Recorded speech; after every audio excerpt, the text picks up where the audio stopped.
Pushing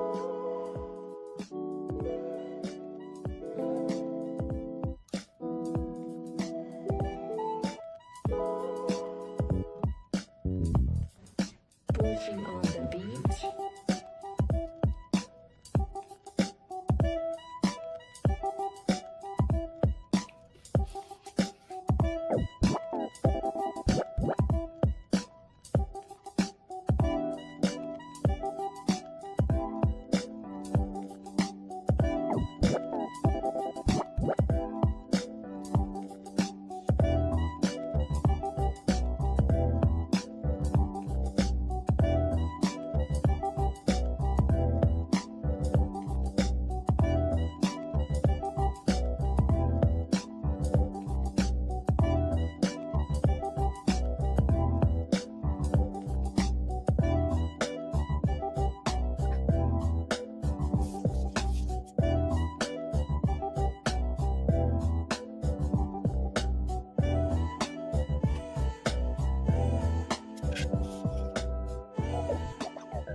Welcome back to What She Said Sports. Welcome back, everybody.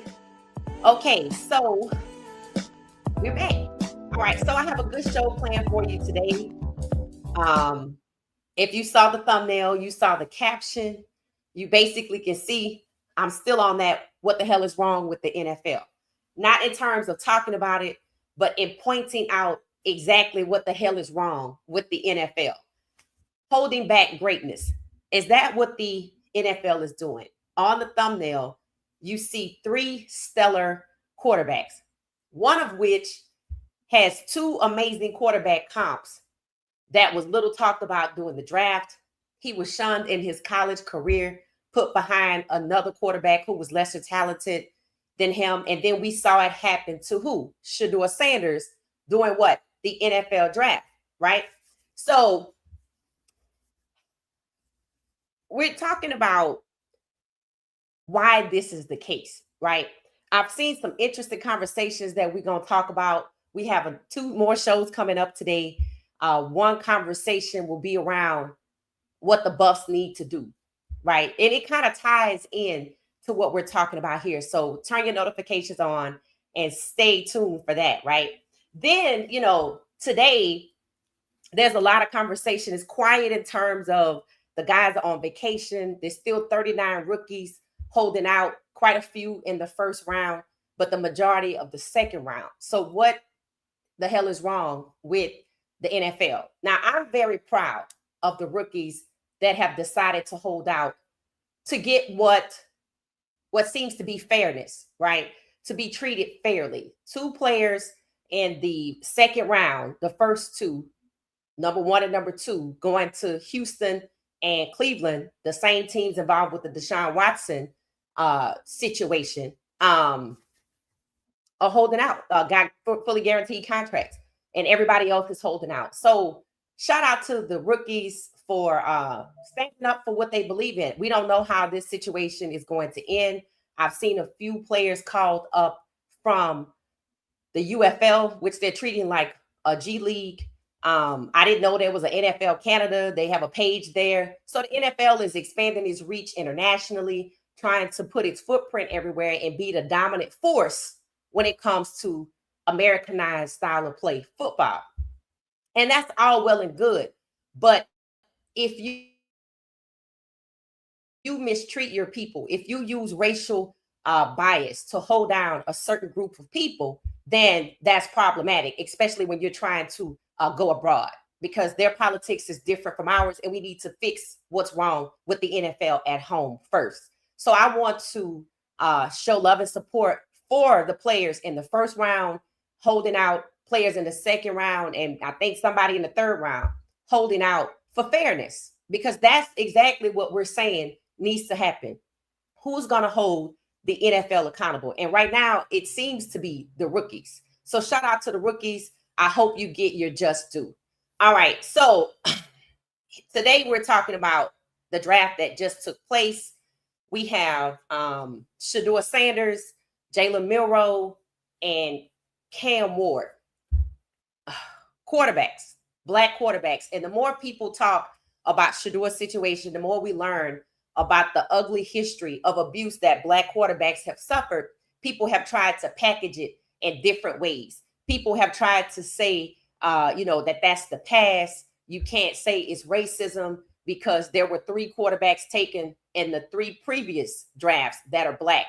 But here's the question: how were they treated? One, Caleb Williams, was sacked excessively, 68 times. So he got punishment on the back end, right? So we'll go down that road and look at the excuses people are making to say that it's not racism. But then here we are in 2025 with a well-known fact that the 2025 draft was expected to be historic when it comes to black quarterbacks. Why? Because in 2024, Jacoby Brissett was the 15th black starting quarterback. 15 out of 32 teams means what? It means that the majority of starting quarterbacks will eventually be black in the 2025 draft based on the talent that was coming out of school. Identified was Cam, Shedeur, and Milroe. So as you can see right here, I have on my screen, I have some, I guess you could say, talking points that were taking place at the time, right? At the bottom, it talks about the progression in the NFL. It talks about how the NFL has seen a steady increase in the number of black starting quarterbacks in recent years, with 11 in 2021, 12 in 2022, 14 in 2023. Jacoby Brissett was 15 in 2024. It says before reaching a record of 15 in 2024 with Jacoby Brissett. So now we're talking about 2025. So they already knew what was going to happen in 2025 based on the pattern of the previous years. Going back to where Lamar Jackson was 2021. But see, Lamar Jackson was snubbed. No, he was 2019. So Lamar Jackson should have been in the top upper echelon of the first round, but he was snubbed when he came out in 2018. So the change didn't start to take place until what? 2021. And with the trend that's happening, you can read it yourself and predict what was getting ready to happen in 2025.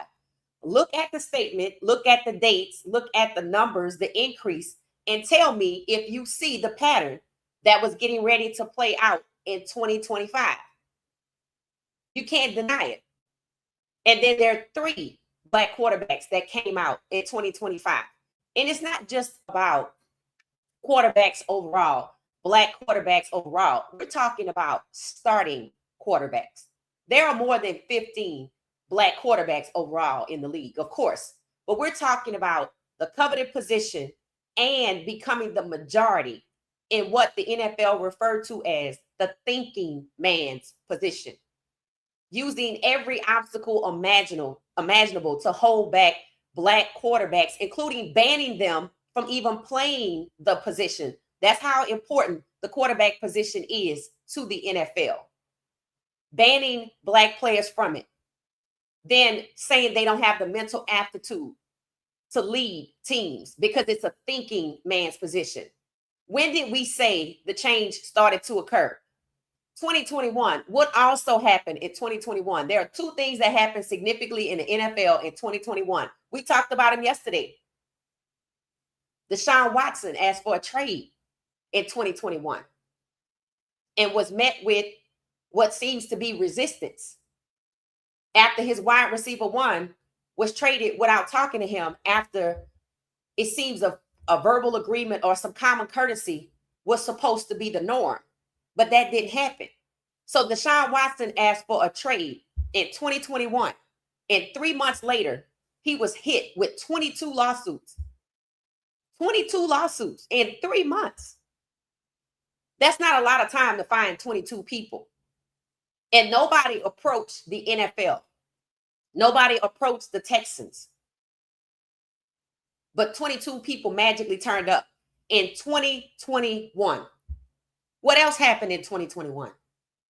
In the same year, the NFL settled what?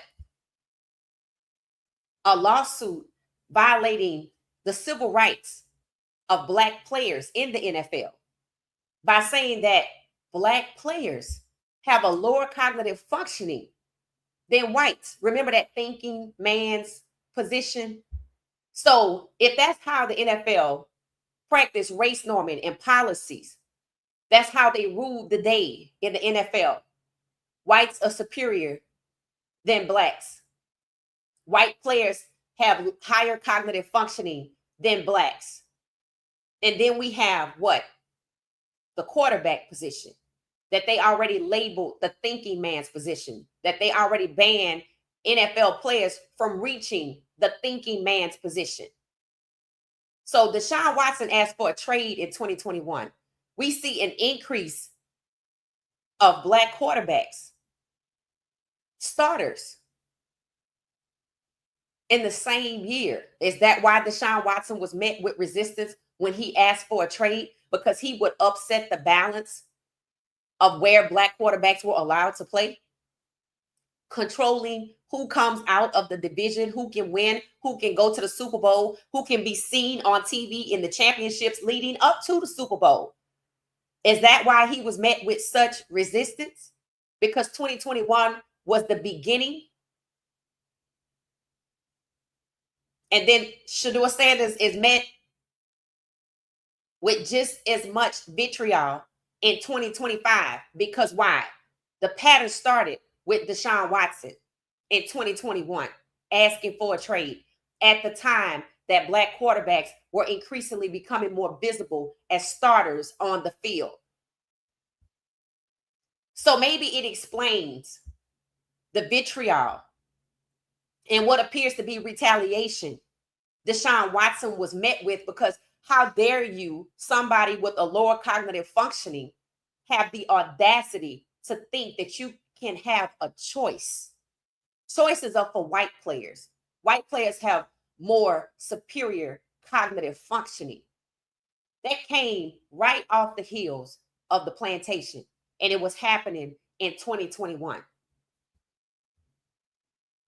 And then in 2022, we see an increase in Black starting quarterbacks. But then we also see what? Deshaun Watson get a $230 million fully guaranteed contract, and his reputation trashed, even though he was essentially reimbursed every dime he paid out after he asked for a trade.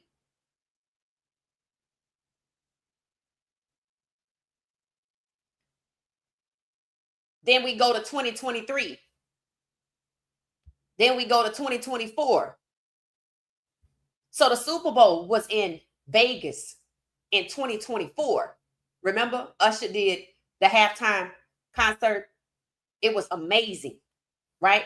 But something else was taking place. A former player who wanted to become limited partnership was previously denied. But in 2024, at the Vegas Super Bowl, right around that time, he got a phone call or a text. Hey, you still interested? Guess who I'm talking about? Charles Woodson. Are you still interested? Which means he was interested previously, but denied. But then in 2024, around the time of the Vegas Super Bowl, which takes place in the first half of the year, are you still interested? And guess what happened after he met the Browns? That's the team that was settled on. He was pigeonholed to the Browns. And later that year, the 15th Black starting quarterback named Jacoby Brissett makes it official. We just at the halfway mark. One more NFL draft and Black quarterbacks will be the majority of the starters if they come out in the first round. Because why? First round QBs inherently are QB1 in the draft. If you are drafted in the first round, you start. Because what is the league taking? What is the team even drafting a quarterback for if they're not going to start him? I'm drafting for a quarterback because I need a quarterback. So QB1s don't compete. But guess who's competing? That came out in the 2025 draft. Number 1 overall, fully guaranteed contract, $48 million. Cam Ward is competing. He's number 16. Jacoby Brissett, 15. Cam Ward, 16. Well, that's the halfway mark because 32 divided by 2 is what? You see it? So the pattern was already building from when Deshaun Watson asked for a trade the same year, 2021. And then the incoming class in 2025, this draft was to be historic with the elite Black quarterbacks coming out in the first round. Guess who was projected to be first round? Cam Ward, number 16. Shedeur Sanders, number 17. Now, who's more of a threat? The guy that takes it up to the half, number 16, Cam Ward? Or is it the guy that gets the baton at number 17 that officially tips the scales in the favor of Black quarterbacks becoming starters? And then there's Miro, number 18, who takes the baton from Shedeur and makes it that Black quarterbacks plus one of the majority. And guess who's number 19? Shedeur Sanders. Right now, he's pigeonholed to come out of college next year. He's a top 5 quarterback and the only Black quarterback. You see it yet? So when Charles Woodson got that text around the time of the Vegas Super Bowl, you still interested? The team they selected for him to be affiliated with was the Cleveland Browns. Out of all the teams, the Cleveland Browns. Previously, he wasn't even interested in the Cleveland Browns, but he was denied. But he was accepted if it was the Cleveland Browns. The same team that Deshaun Watson ended up with.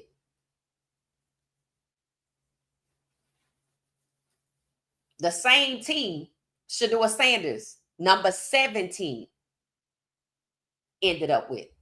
Number 18, Miro, is buried on the depth charts. Number 19, Shedeur Sanders' father, has already been played. Supposedly his son was offered $8 million to stay in school, go to another school, stay there for 2 years and play, just like Darian Mensah. But Darian Mensah accepted and did the right thing. Because this is not a time to be a Black quarterback coming out right this minute. Something has to be fixed first. The 2025 draft has unfinished business. So Shedeur Sanders' father clearly don't know the history of Black quarterbacks and don't know the pattern of increasing numbers of Black quarterbacks rising to the majority. With the first one in 2021. And also in that same year, Deshaun Watson was publicly lynched after he asked for a trade. And Shedeur Sanders, just like Charles Woodson, was pigeonholed to Cleveland. A very dysfunctional organization which no one will hold accountable. So Cleveland seems to be the organization that back during the Vegas Super Bowl, when Charles Woodson got the text are you still interested? He got pigeonholed to Cleveland. And then a few months later, Jacoby Brissett became number 15. And then when the Heisman race was settled amongst who's the top 10, Shedeur Sanders and Cam Ward emerged, while Milroe was left out because he was being trashed in the SEC. So they successfully handled and held back Milroe from entering that top 10 Heisman race by scapegoating him and by putting Jackson Dart ahead of him.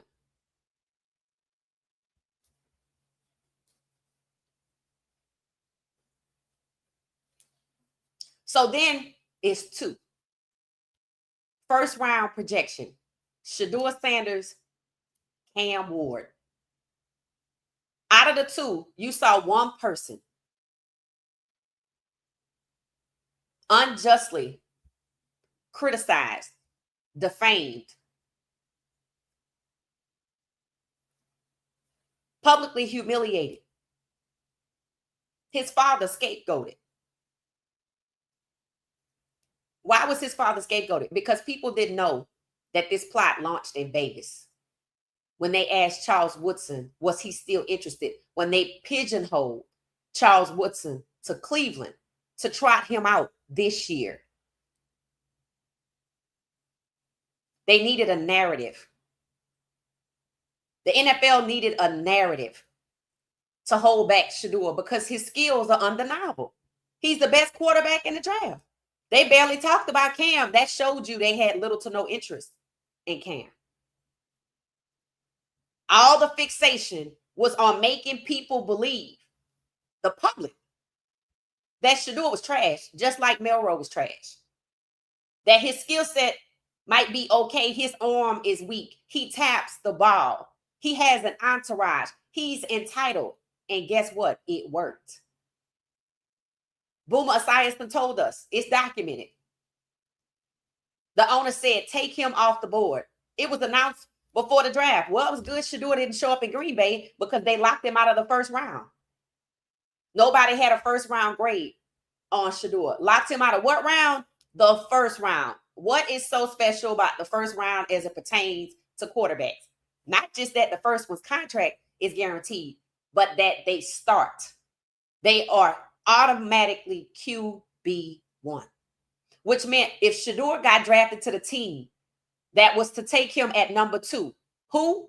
The same team that Charles Woodson was pigeonholed to back around the Vegas Super Bowl, the Cleveland Browns, who showed up early and on time every time to pre-draft extensively with Shedeur, which meant Shedeur got pigeonholed. Shedeur got pigeonholed to Cleveland just like Charles Woodson.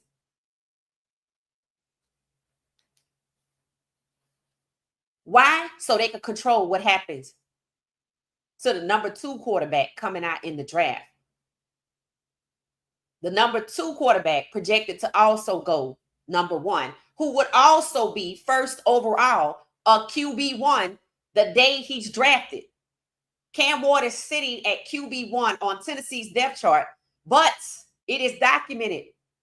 He is not guaranteed to be QB1. He has to compete with the guy that failed. That's different. It sure is. Why? Because Cam is number 16. That's why he was little talked about. Why weren't they happy about getting one of the best quarterbacks coming out of college? Because he's number 16.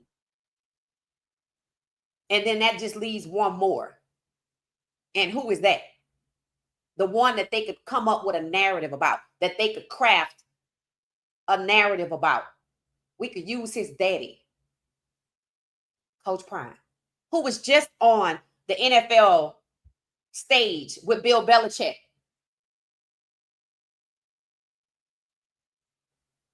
As somebody they care about and respect. And Shedeur Sanders was just in those rooms laughing and talking with Roger Goodell and Jerry Jones. But they said he slid to 144 because he needed an agent.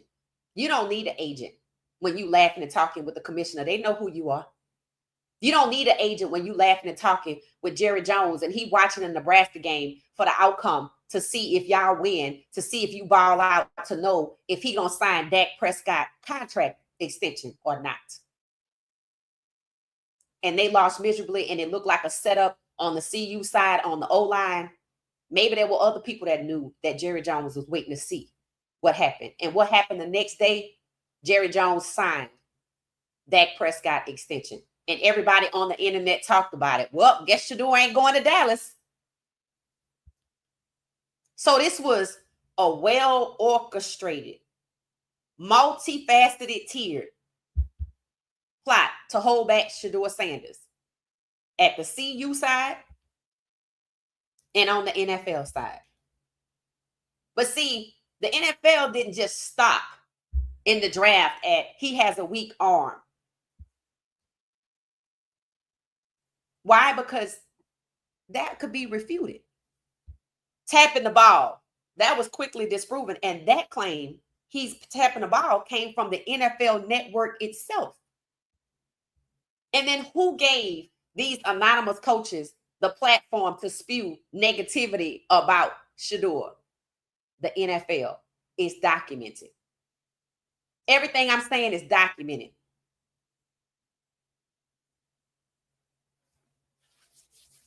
So number 17, they needed a narrative to hold back number 17 because obviously if I'm a first round projection, my skills are elite.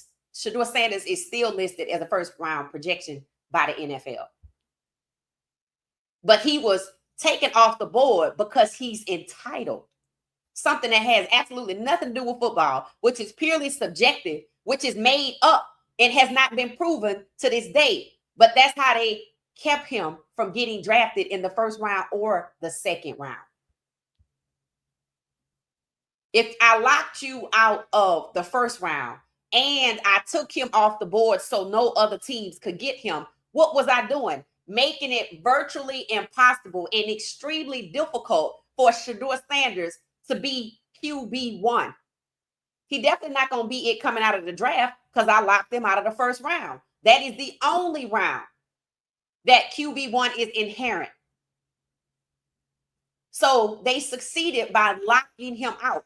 Then they took him off the board because he was entitled. It wasn't enough that they pushed him away from the inherent QB1. I had to keep pushing. Why? Because Shedeur is so damn good that he could be QB2 and he gonna emerge as QB1. It's happened multiple times already. Jalen Hurts, Philadelphia. Russell Wilson, Pittsburgh.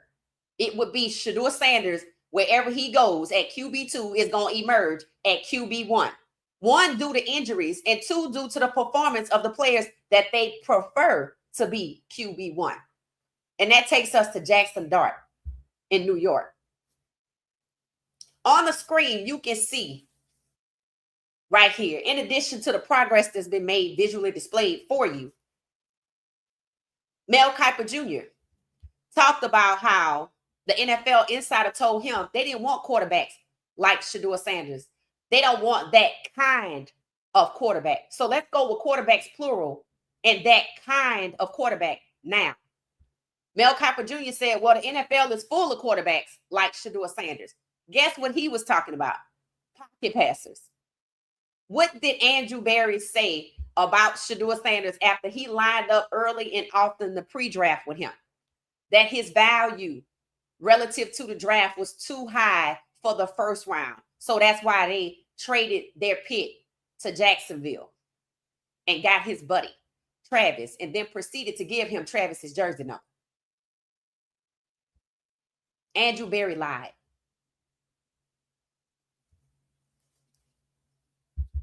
But who he lying for? The same people that sent somebody during the Las Vegas Super Bowl to ask Charles Woodson, are you still interested? See, they made people think the Charles Woodson deal just kind of happened. No. It happened in the same year, 2024, that Jacoby Brissett was named a starter and 15 starters in the NFL out of 32 are black.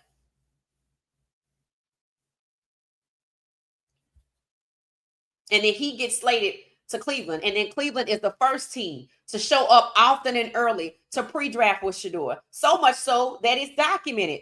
Cleveland was going to get Shedeur at number 2. And guess why they pivoted? Because the owner made a public statement that never had to be public. We took a big swing and missed with Deshaun Watson. Did you? Did you really? Or is Deshaun Watson not playing? Because if Deshaun Watson balls out, then other players who are better than Deshaun Watson will want a fully guaranteed $230+ million contract for 5 or 7 years. However they're going to get it, it's going to be fully guaranteed. Because if I'm better than Deshaun, and we know quarterbacks that are, right? So is it that you don't see Deshaun playing because he's injured or he's underperforming, or to prevent anybody else from asking for a fully guaranteed contract so I can't let him ball out? The Cleveland Browns owner said we took a big swing and missed with Deshaun Watson. That is up for debate. Just like we don't even know why Deshaun Watson got a $230 million contract after all he did was ask for a trade. But see, that's not just the kicker. The kicker is Deshaun Watson has been reimbursed every single dime he paid out in settlements, plus fines, plus attorney's fees. He got all his money back, plus some. Right. So the Cleveland Browns scapegoated Deshaun Watson to try to pivot away from Shedeur Sanders because it was publicly known that Cleveland was courting Shedeur Sanders to make him the number 2 quarterback in the draft. Now, when did they decide that? About the same time the Heisman decided who was a top 10 and who was a finalist. And what did we see the Heisman committee do? Snub Shedeur Sanders. Why? Because they didn't want him to be number 1. They needed Cam to go ahead of Shedeur. Cam had to go first because he's 16. If I let Shedeur go at 16, how the hell am I going to hold back Cam? His daddy ain't in the NFL. I can't scapegoat him. That's why Shedeur got snubbed in college. Just like Milroe. What you saw happen to these guys in college was setting them up for what is to happen in the draft.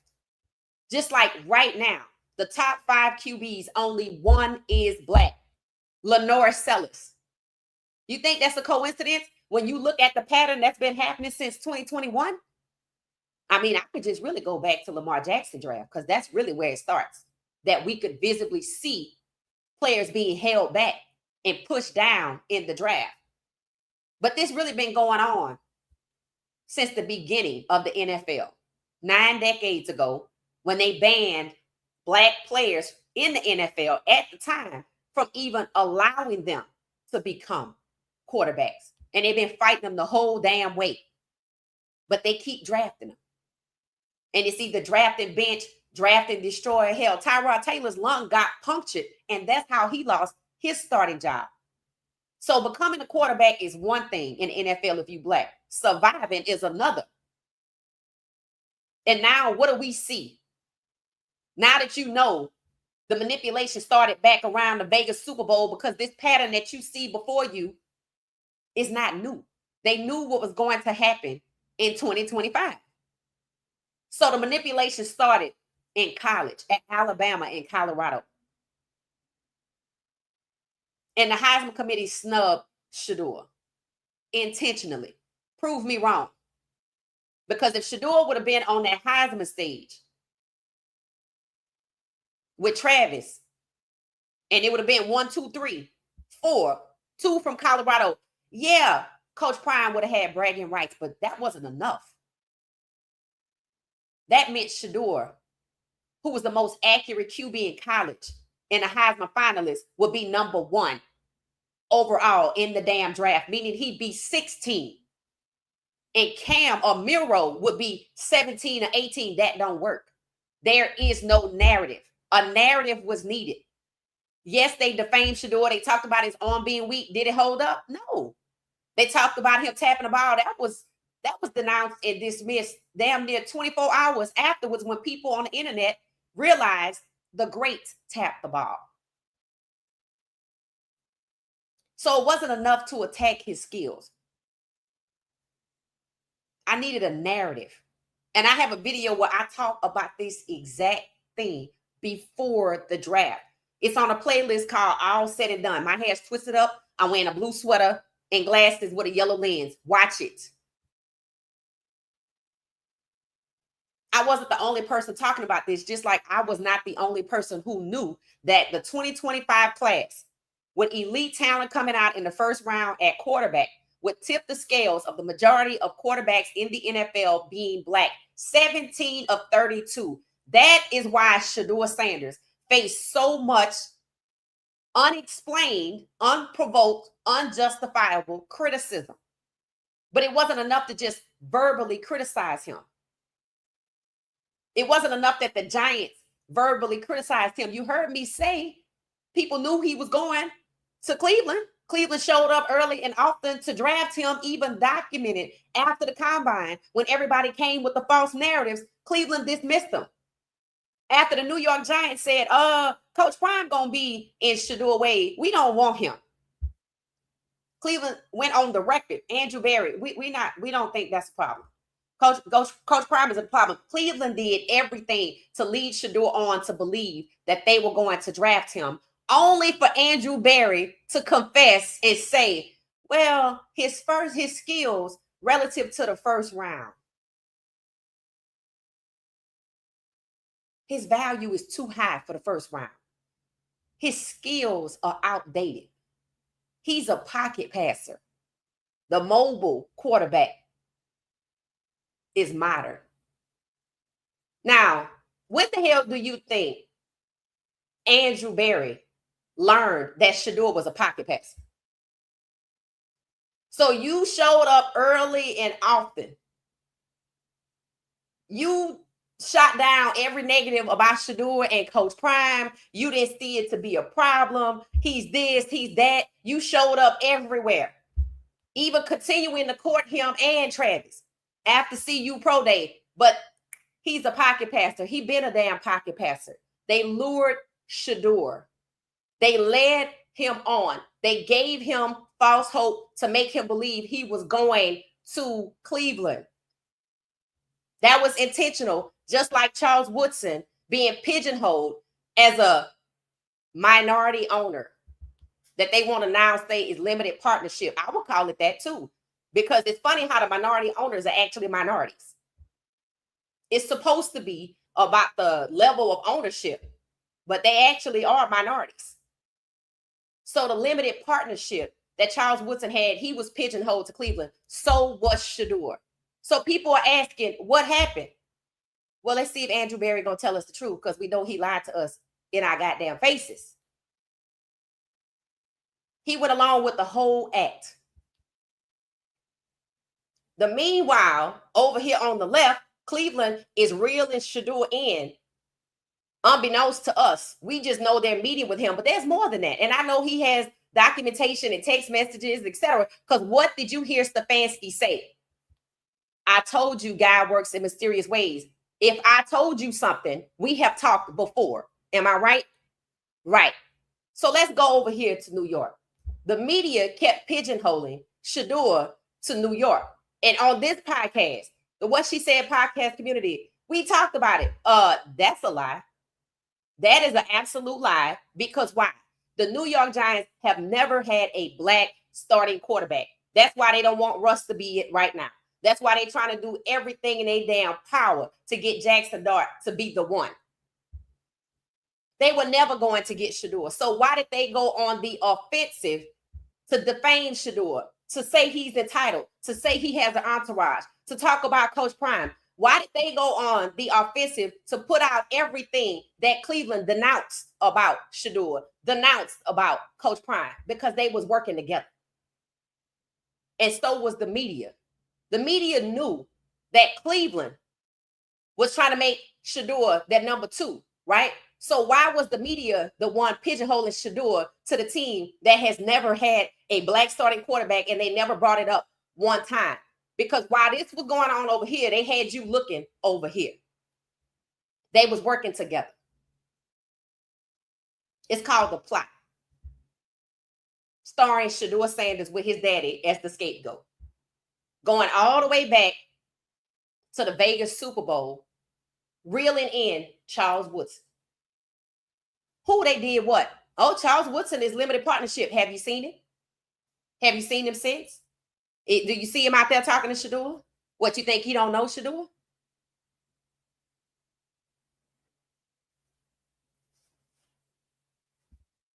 So when Mel Kiper Jr. said, and it's right here in front of you, the NFL does not want quarterbacks like Shedeur. They don't want that kind of quarterback. What the hell are they talking about? Because Jackson Dart and Tyler Shaw are both pocket passers. So when Mel Kiper Jr. said, well, the NFL has a lot of quarterbacks running around like Shedeur Sanders, he meant pocket passers. I listened to the podcast. He went on to explain how pocket passers have been successful in the league. And I was listening to see if Mel Kiper Jr. knew what the hell he was actually talking about, or was he pretending to not know what they talking about?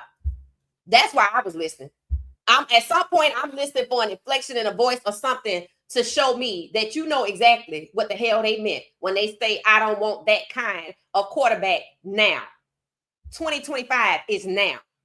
Why? It's right here in front of you. Because the trend would mean that black quarterbacks in 2025 drafted in the first round, Shedeur and Cam, would make the majority of the starting quarterbacks, meaning you would see two quarterbacks playing really often in the NFL. That's why the Super Bowl winning team does not even have the most prime time slots. Kansas City does. Dallas does. They ain't won nothing. And then who else? The Bills. The favorite. The number 2 quarterback that was awarded the MVP ripped right under another black quarterback's feet for the 3rd time, Lamar Jackson, who has been colluded against 3 times by the NFL. So the NFL's ugly history with black quarterbacks going all the way back to Marlon Briscoe, Denver telling him, yeah, we know you're good. We just don't want you to be our quarterback, is exactly what the NFL is telling Shedeur. The NFL does not want quarterbacks like Shedeur Sanders now. What exactly do you mean? Black starting elite quarterbacks. They don't even want the ones that are not elite. And I'm sorry, who the hell is that? Because every black quarterback in the NFL that comes through those doors on draft day is elite, because of the hell they had to go through in college and the lower levels to get there. They couldn't be denied because the talent is too good, which is why they needed a narrative to take down Shedeur. That's why you're hearing all of this negativity. Yeah, they intentionally overlooking the fact that he's under duress, and that's why his awareness is starting to wane, and he ended up with 2 speeding tickets. Awareness is Shedeur Sanders' kryptonite. When you see that waning to the wayside, that means this is too much for him.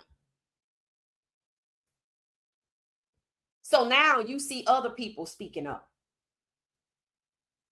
All y'all have to do, you got a thumbs up and a thumbs down. If you have a problem with what they're saying, feel free to make a comment. But use that thumbs down. Report the video if it's a lie. We have to do something, because now you know this was a crafted, long crafted plan to take down number 17. And it took the Heisman top 10 to realize who number 17 was going to be.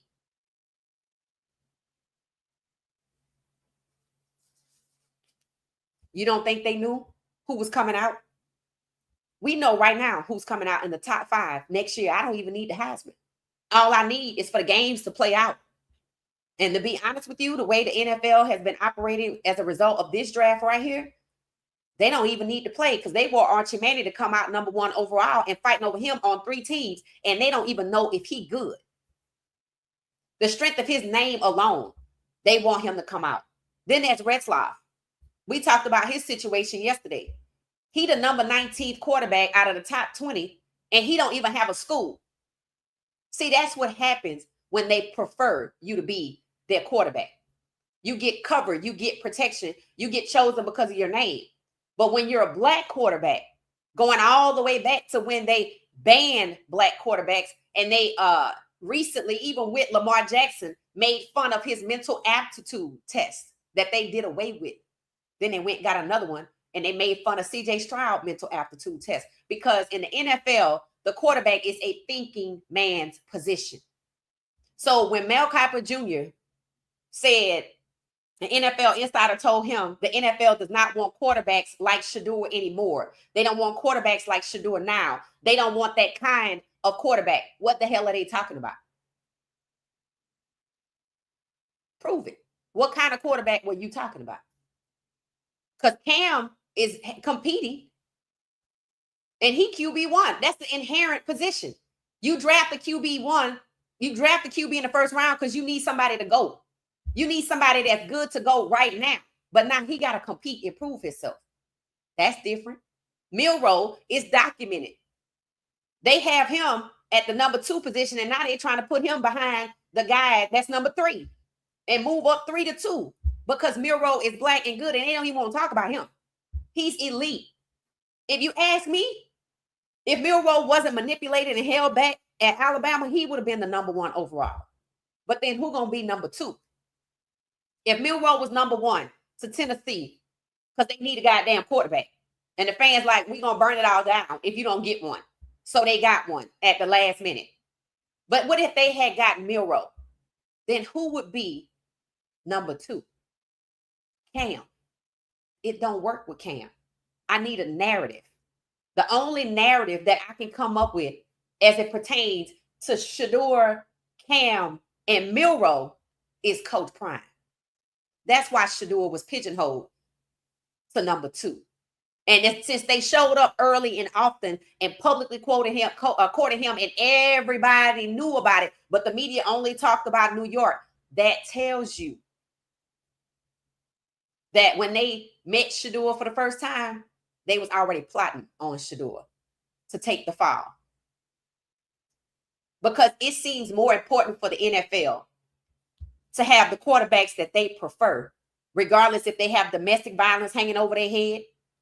They willing to pass up an elite, black, talented quarterback for a 42-year-old quarterback who pretending to be married to somebody so nobody talks about the allegations of him leaving a trail of blood, domestic violence by Danica Patrick, who is also well known, and nobody has called her a damn lie. That's who they'd rather have than Shedeur in Pittsburgh. New York would rather have anybody, and they don't give a damn who it is. They have never had a black starting quarterback, and they don't want one now. They said after they drafted Jackson Dart, who has a connection to Ole Miss, right? Through who? The Manning family.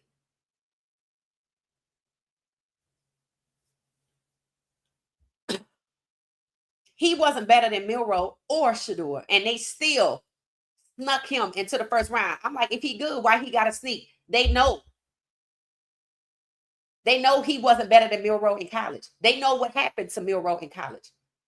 The New York Giants have never had a black starting quarterback, and they will do anything to keep from having one. And when they came out in the draft and said that Russell Wilson going to be our starter, what is the first thing you started to hear when OTAs was starting to begin? Oh, it's a waste of time to get Russell Wilson. We got Jackson Dart, and he went out there and stunk up the place. Not a surprise to people who evaluate talent. Hell, I can just read and see what his problem is. I've been saying it the whole way through. They called it out in the Senior Bowl. He has reached his ceiling, but they didn't care. They didn't care. And now it's starting to show, so they got him running around with Eli Manning, the person that welcomed him to the New York Giants. Trying to get him right. You can't get this right. If he reached his ceiling in college and he threw 4 interceptions in his last game, that's where it stops. But they needed it to be him because why? The New York Giants have never had a black starting quarterback. So they defamed Shedeur Sanders so they could try to justify why they didn't want to get him. Oh, Coach Prime is a problem. He's Cleveland. No, he's not a problem for us. New York was never going to draft Shedeur. They just had to come up with a narrative so they could justify taking a lesser talented white QB. They didn't take Quinn Ewers either because he didn't go to Ole Miss. So that tells you what's going on in New York, and it don't have shit to do with winning football games. favoritism and putting their friends' kids on. This is orchestrated and involving who? Not a coincidence that the publicity stunt against Shedeur came out of what organization? The Saints. Who you know played for the Saints, played for the Giants, and went to Ole Miss. Thank you. And now there's a Manning Passing Academy happening with all the top QBs. I didn't see Lenore Sellers out there, but I might have missed it. Let me know if he was out there, because I would love to see how that went with him down in Louisiana. But all the other quarterbacks were there. Cabe, the other guys that's in the top 4. Matter of fact, I saw a ranking of college quarterbacks, and they had 4 images. I told you who's number 5. They ain't have him on there. That's why his daddy should have took the money, because he getting ready to find out. What everybody get ready to find out about what the hell I said, that the New York Giants are playing in Russell Wilson's face. They was never going to take Shedeur. They scapegoated him and went on the offensive so they could justify not taking him and taking who they want. They didn't take the best because they didn't even take Quinn Ewers. And his family called out collusion, and they are right. They know when they being played. And they know why they got played. So I'm sure the NFL going to have to make it up to Quinn Ewers, who passed up $6 million to stay in college and come into the NFL to be drafted as the number 13th quarterback overall, dead ass last. And he went to UT.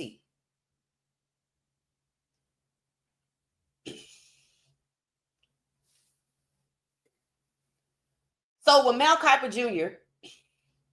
was told by an NFL insider, and we could probably start to narrow down who these insiders are because they like to run around and tell people. I've already talked about one. There's another one that's up next. Was said that the NFL don't want quarterbacks like Shedeur Sanders now. This was in February, around the 20th, on or before, because he had to have time to produce the podcast. He had to have time to go on to ESPN and tell us this. So somewhere between the Super Bowl and the week before the combine, the NFL knew it did want quarterbacks like Shedeur Sanders. Why did the NFL draft quarterbacks like Shedeur Sanders? So first you're going to tell me, what the hell are you talking about when you say you don't want quarterbacks like Shedeur Sanders now? You don't want that kind of quarterback. And we have established that you're not talking about skill, because you didn't take Milroe either. And we know he's a modern dual threat. And if Andrew Berry thought Shedeur Sanders' value to the draft was too high for the first round, why did he show up early and often to pre-draft with Shedeur extensively and pivot away once the owner came out and said, we took a big swing and miss with Deshaun Watson? Did you? That's another question mark. There's a lot of question marks surrounding these black quarterbacks and the way they're treated by the NFL and the teams that they are assigned to, pigeonholed to. So we know we're not talking about talent. What are we talking about? Is that why they said he was entitled? So the NFL doesn't want quarterbacks like Shedeur Sanders now because he's entitled? Where's the proof that he's entitled? That's all subjective. They didn't have nothing on Shedeur, so they made up something. They knew they didn't want quarterbacks like Shedeur before the draft. The NFL needs to answer for why they drafted it, because all we saw him do, all they did to him the week after they said that, the combine started, and they started trashing him, beginning with the New York Giants. And Cleveland started covering, saying, no, that's not the case. And then the media jumped in and started saying, oh, he going to the Giants. All the while distracting you from the fact of what Cleveland is doing, making Shedeur the number 2 quarterback until the owner says it's Deshaun Watson's fault, pitting 2 quarterbacks against each other. So what happened yesterday? It's reported that Deshaun Watson, who shows up every day and works out and shows he can play, that it seems to be Cleveland that doesn't want him to play because they got paid for his salary because he was injured. So that's Cleveland's choice why Deshaun Watson isn't playing. It's also likely Cleveland's choice that he's not playing because people are so confident when they say Deshaun Watson has played his last snap in Cleveland. Deshaun Watson has a winning record in Cleveland, 8-4. So why would he have played his last snap? Because that's what they want to happen, to prevent anybody else from asking for the type of contract he has, because it already ended up in a collusion case. That the NFL was found guilty of collusion, but there were no damages because they had to use the arbitrator, which is another sham. There are no question marks around that. It's proof that the NFL players have no recourse. They cannot rely on the NFL Players Association, who chose to keep the ruling quiet once it came out in January. The NFL Players Association worked with the NFL to keep the ruling quiet. If the NFL wasn't guilty, why would they work to keep it quiet? And that's a conflict of interest for the NFL Players Association. So there's no question mark there. 100% guaranteed the players have no recourse. So I'm proud of the rookies. Don't ink the damn deal if it ain't right, unless you can make it work for you and get out. So that's why I'm proud of the rookies. I'm also proud of Shedeur, because remember, they pushed him all the way down. He wasn't on the board, but Cleveland, once again, he was pigeonholed to Cleveland, just like he was in the beginning, so they could determine his fate. And you see how that's going. Shedeur Sanders was going to be the franchise QB, right? Andrew Berry said his skill set is outdated. Well, that would mean that you could get him for a deal, huh? And that's what they did. He wasn't on the board. No other team could get him but Cleveland. So they directed his path. They dictated where he go. They pigeonholed him to Cleveland. And then what do we see? People are upset because the 144th pick coming out in the 5th round got an opportunity, which is different, to compete for the starting job. Now, why on earth would you let somebody whose skills are outdated, that you got for only $4 million, why would you let them compete to start? Because they devalued him. He the best quarterback they have. You think they don't know that? We saw it, but we knew it. We saw him stack up against what they have, and he's better than that.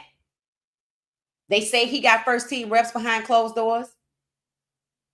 Kevin Stefanski started saying positive things about he was raised right by Coach Prime. Coach Prime wasn't a problem. So see, Cleveland going back to where they were when Andrew Berry was showing up early and often pre-draft. We know exactly who Shedeur is. He good. They right. They right.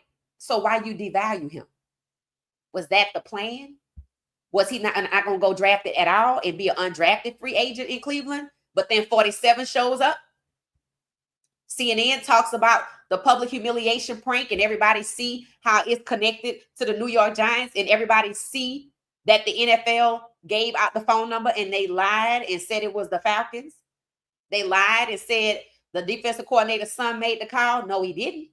The Ole Miss connection made the call. The rumor is that is the GM's daughter's boyfriend, which explains, if it's the case, why it is she was liking the prank when it was on social media, because they were expecting it. Then she had to close her social media. So did Shedeur Sanders' phone number come straight out of the New York Giants?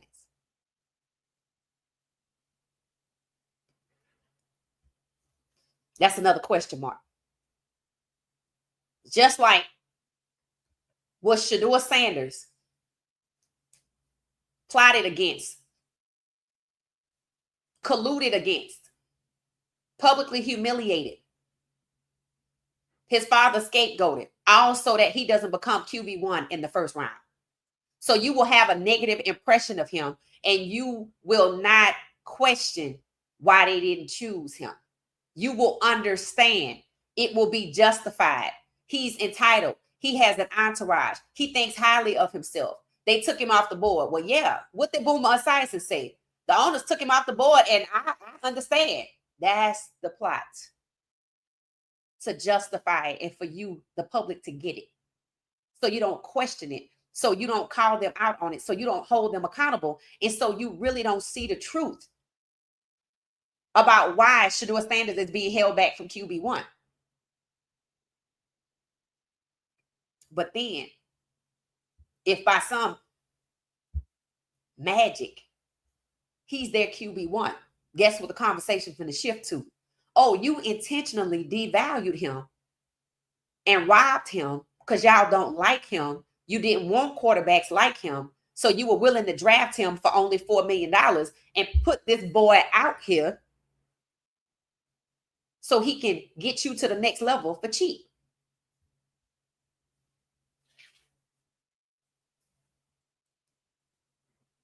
Unethical and illegal. A lot of question marks here surrounding Deshaun Watson and Shedeur Sanders, and they both end up on the same team. And now Deshaun Watson is reportedly mentoring Shedeur and Dylan, but he's taking Shedeur Sanders under his wing. Let's see who get traded first. You think the NFL want them two talking? Only if they arrogant and believe that neither one of them gonna do nothing about it. 2021 is where we see the increase in Black quarterbacks at the starting position. The same year Deshaun Watson asked for a trade. And then in 2025, they throw the kitchen sink at it. Take the most extreme measures to stop Shedeur from becoming QB1 in the draft. And they did.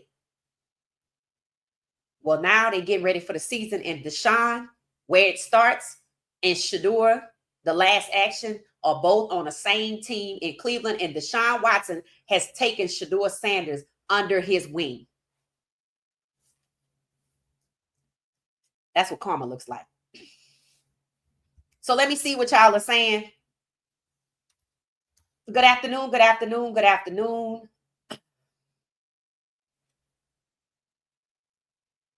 It said the NFL clearly has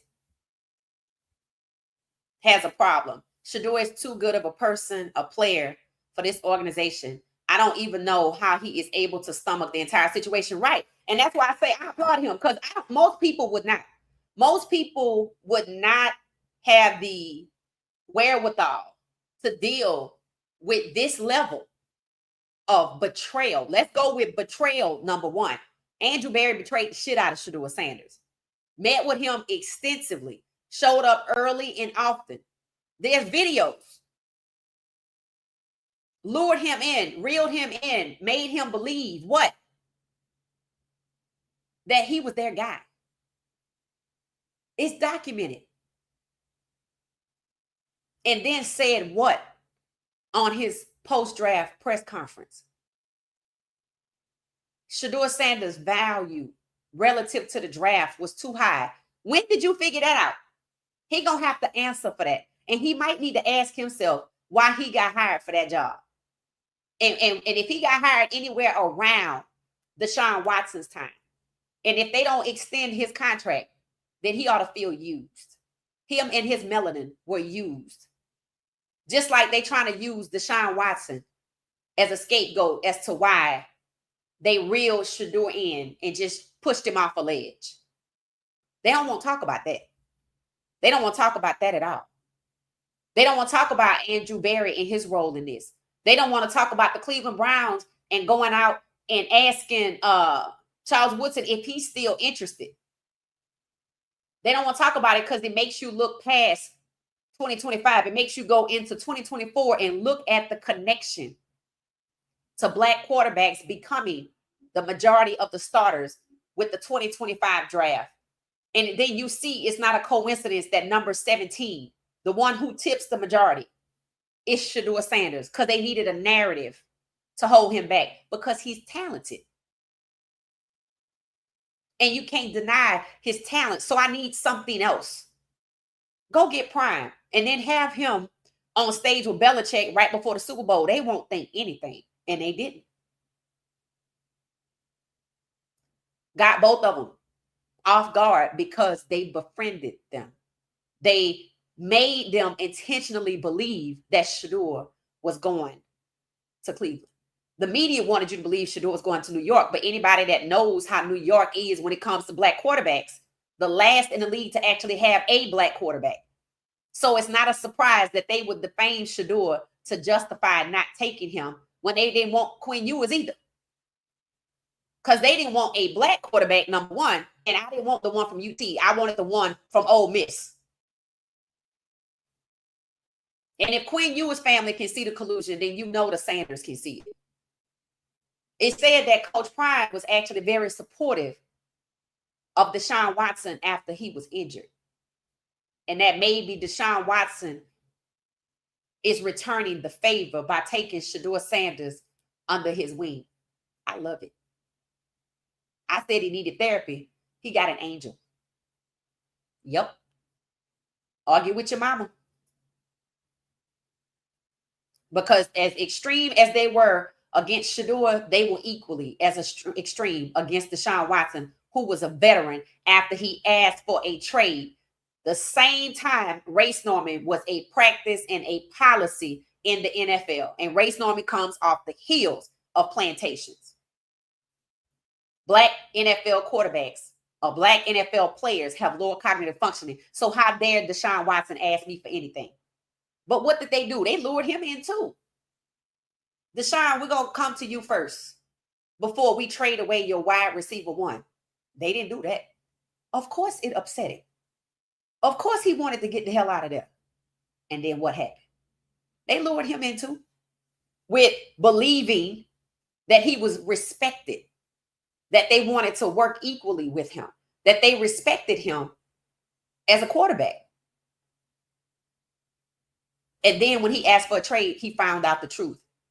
Not only did they not respect him, but they thought as a black quarterback, how could he have the audacity to question anything, to have any choices? When you believe that black NFL players' brains have lower cognitive functioning and you deny them concussion payments and say that you pay the white players because their brains were actually damaged, but a black brain is not damaged because it's already low functioning, it shouldn't be a surprise as to why black NFL quarterbacks get so mistreated, devalued, abused, publicly humiliated. They had already banned them from the role, but they still made it. So now you see why it was so extreme with Shedeur Sanders, because he number 17, and he was just going to pass the baton to Milroe at 18, and Milroe was going to pass it to Sellers at 19. They already working overtime in college to show you the top 4. They don't even want you to see the top 5 in Lenore Sellers. And that's why his father should have took the money. Yep, playing games. Jay Smooth, yep. Malik Murphy, Aiden Charles, Taylor Green at Arkansas should be on every NFL list of scouts as future pro QBs, and they're not, because what are they trying to do? You only had one shot to do what you did in this draft. You were holding them back, and you succeeded. But now you got another draft coming around the corner, and I need to do what? I can't keep doing what I did to Shedeur in every draft because I'm going to tip my hand, right? Do you hear people talking about this? No. This is it. That's why I say the case is a slam dunk. It's discrimination. It's not new. It's documented. They played Coach Prime. They played Shedeur. They lured both of them in with a false sense of security and dropped them like a bad habit because the goal was to always be denied black quarterbacks the majority in this draft. Why you think they didn't talk about what I'm showing you on the screen? The progression of black quarterbacks in the draft. The same reason they didn't talk about Milroe being a QB comps, being who? Jackson and Vic. Just like the people are saying the next class, this guy, I heard his name a couple of times, Malik Murphy, Aiden Charles, and Taylor Green should be on every pro scouts list. Guess who we should have been talking about incessantly in the draft with excitement at the upcoming season? Jalen Milroe. They didn't want to talk about him at all. And he's a dual threat. So Andrew Berry lied. Let's see if they renew his contract. That ought to tell him he allowed himself to be used. So I hope it was worth it. He allowed his melanin to be used to take down another melanated brother. I hope it was worth it. First round is QB1. Facts, Peter. That is it. First round is QB1. That's why they locked him out of the first round. But that wasn't enough. They needed to get him as far away from the possibility of reaching QB1. So was he going to go undrafted? Was he going to be Mr. Irrelevant? Why didn't draft him at all? He could have just went to Canada because the NFL said before the combine, per Mel Kiper Jr., the NFL don't want quarterbacks like Shedeur Sanders. And they showed us that, didn't they? They showed us that with the mistreatment of Shedeur Sanders, the mishandling of Shedeur Sanders, the public humiliation of Shedeur Sanders, the disrespect. They showed us they didn't want quarterbacks like Shedeur Sanders. Quarterbacks plural, because Cam Ward is QB1 and he is competing with the guy that failed. Then you shouldn't have drafted him. But they got Milroe in college, just like they doing these other quarterbacks, Malik Murphy, Aiden Childs, and Taylor Green. So somebody better teach these three their NFL history as it pertains to Black quarterbacks, so they won't be so bewildered or internalizing what is happening. That's why Deshaun Watson is taking Shedeur Sanders under his wing. And I'm here for it. Because somebody needs to say, hey, this ain't about your dad. And that's what I said. When he gets to the point where he realizes what's really going on, he gonna be good. Just like Russell Wilson. Oh, they can't break me. I said Russell Wilson need to talk to Shedeur, and y'all already said it. He had been up to see you. He had, and I know he's reached out to him. But Shedeur was still believing this was about his father, because that's what the media keeps saying. Shedeur grew up with these people, so how could they stab him in the back? Then there's Andrew Berry, who reeled him in with melanin on his face. I said the next HBCU band I play was going to be Southern University playing Backstabbers, because that's where we at. Realizing that not only was Coach Prime stabbed in the back, Shedeur was stabbed in the back, because he's 17 of 32. Milroe's 18, Sellers is 19. Now, why did they choose him? He better ask. He better ask. What is he hoping to be drafted #1 overall guaranteed contract and then go out here and have to fend off the team because they don't want you as their quarterback? Tennessee's coach is already on video making fun of, putting down, stirring up a negative narrative about Cam so they could do what? Have a reason to play who they prefer, the guy that failed last year.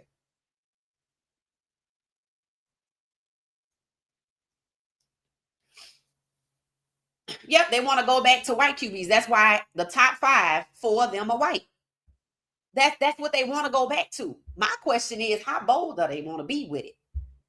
Because, it don't take a fool to sit down and look at your history and look at the progression, the progress that was being made, to know that's why you did what you did to Shedeur, to know that's why you doing what you doing to Cam, and that's why you got Milroe buried on the depth chart. It don't take a damn genius to know that when Mel Kiper Jr. said the NFL don't want quarterbacks plural like Shedeur Sanders, now I'm like, oh, they don't want Black quarterbacks now, because this is the year that Cam and Shedeur and Milroe as starters make Black quarterbacks the majority. This is race.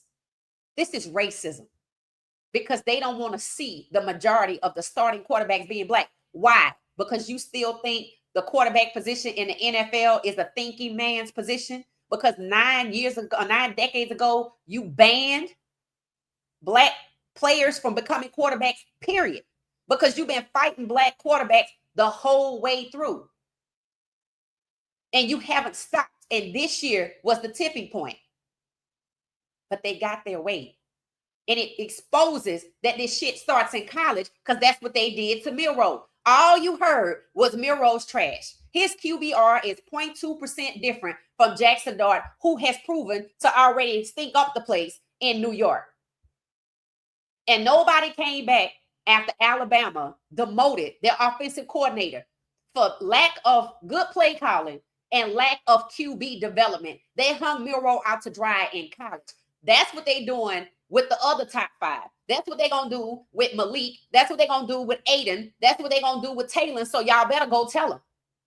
You better go tell them. So for all these people running around, getting ready for the goddamn draft in 2026, and you know Shedeur, and you think this is about Shedeur, and you think this is about Coach Prime, well, you just keep thinking that. And when you waste your goddamn time on the draft next year, I'm going to be out somewhere partying because I already see the play, and you should too. If you want to lie to yourself and tell yourself that Shedeur did this and Coach Prime did that, well, all right, you're going to find out next year. This is about black NFL quarterbacks. Go learn your goddamn NFL history. They do not want the majority of the black starting, black quarterback starting. They don't want that, which is why the shit was thrown at who? Shedeur. And they wanted to put Deshaun Watson in his place because on the books were still practices and policies that black players have lower cognitive functioning than whites. Now, let's just be clear.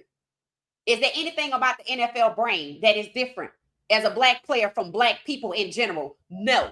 So essentially, they were asserting that black people have lower cognitive functioning than whites, which is why those damn green rooms had only a speckle of melanin. And you want me to sit up and believe that they let Andrew Berry have the autonomy to give Deshaun Watson a $230 million fully guaranteed contract? Hell no. He couldn't even draft Shedeur, who he met with early and often, who he went and put himself on the line behind. And they ridiculed him and said, oh, yeah, Cleveland going to get scammed out of 8 picks. Only 2 people were told what to do in the draft, Mike Tomlin and Andrew Berry. The difference between Tomlin and Berry, Berry set himself up after that draft with his post-draft press conference talking about, yeah, we pre-draft with Shedeur extensively, but his value to the first round was too high. He's an outdated retro style pocket passer. When the hell did you figure that out? He played himself. He lied to everybody. And now he going to be on the hook for it. But see, Mike Tomlin didn't do that. Mike Tomlin said it. There were these phone calls. And we had to listen to these phone calls. And then the other guy was still there. So we drafted it. He told you what happened. He told you that these same sources that were running around to the media, and a lot of them are journalists, and they talk to these teams and they speak what these teams really want to say. They aiding and abetting what happened to Shedeur. That's why they still talking about, one person want to still talk about parking tickets. Y'all better go ask him about Resloff. Y'all better go ask him about what's his name? Aaron Rodgers. Y'all better go ask him about Skip Bayless. That's what you better do. They want to destroy Shedeur so that he's mentally not fit to be QB1, because it is that damn important to the NFL that the majority of the starters are not black, that they are willing to destroy his mental. So you better go warn the next class. You better go tell the next class that shit was not just about Shedeur. You are a black NFL quarterback. Coach Prime was not a quarterback. That's why Deshaun Watson is taking Shedeur under his wing, because that's what's needed.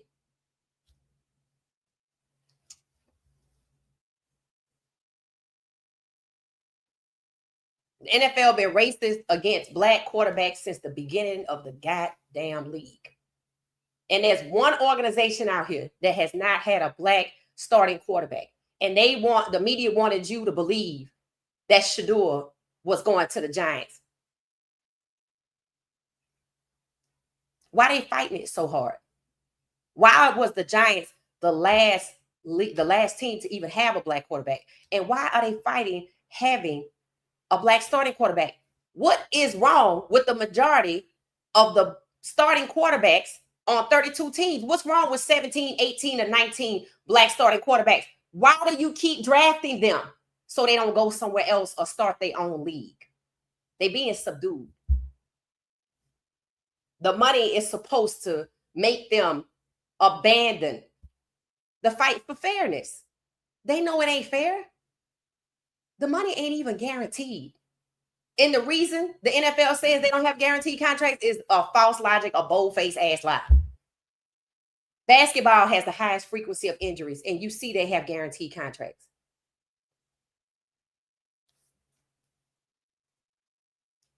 Barry lying for his pay. Yeah, that's what it is. He ought to be embarrassed. I don't even know how he could look Shedeur in the face because he set him up. He was the one that reeled him in. He used his melanin to build a false sense of confidence, a false relationship with Shedeur. I'm going to do you right. No. He stabbed him in the back with 2 knives because he dragged down his daddy too. Yep, a token. That's the term. Andrew Barry chose to be a token.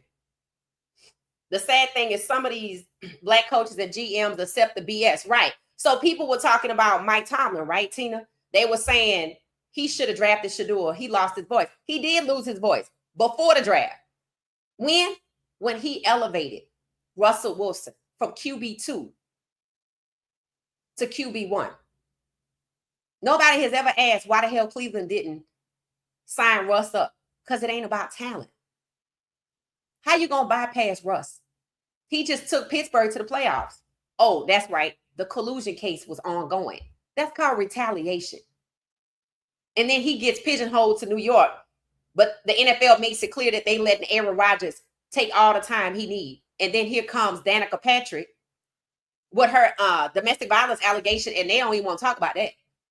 But then now, yep, I'm pretty sure this is my last year. Yeah, you know it's your last year. Nobody ever called her a lie. Retzloff situation, that young lady didn't drop the charges. And what she alleged, there absolutely has to be photos. There's no way there's not photos. And he number 19 and he don't have a school. You think a black quarterback with somebody alleging these types of things that you know that they got to be some type of evidence of would be number 19 with no school? Hell, they don't even have Malik Murphy in here. Caden is 15. He probably number 5. Let's just be real. But they would give him sellers, make the black quarterbacks compete against each other, just like they wanted after they took Reggie Bush Heisman, who they wanted to give it to? Vince Young. What did Vince say? That's Reggie's Heisman. And then what did they do when they drafted him? Proceeded to break him. I know UT pissed off with the NFL behind Quinn Ewers, Hell, and Vince Young. Vince Young is back in Austin, has a restaurant associated with the school. He never had any problems at UT. He never had problems before the NFL, never had problems after the NFL.